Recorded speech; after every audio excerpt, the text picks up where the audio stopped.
สะพานไม้ไผ่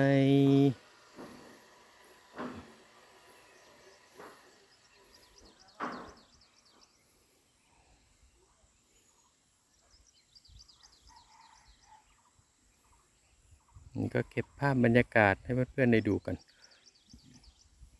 วัดบ้านนาคูหานะครับเนาะ360 องศาไปเลย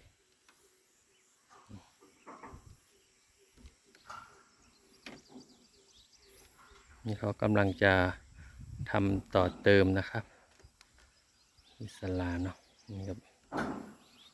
บ้านนาคูหาเนาะที่จังหวัดแพร่นะเขายังไม่ได้ทันได้ปลูกอะไรนะนี่ครับ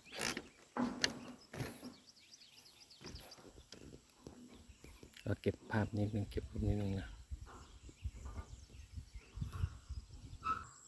นี่ก็เป็นสวนดอกไม้เนาะ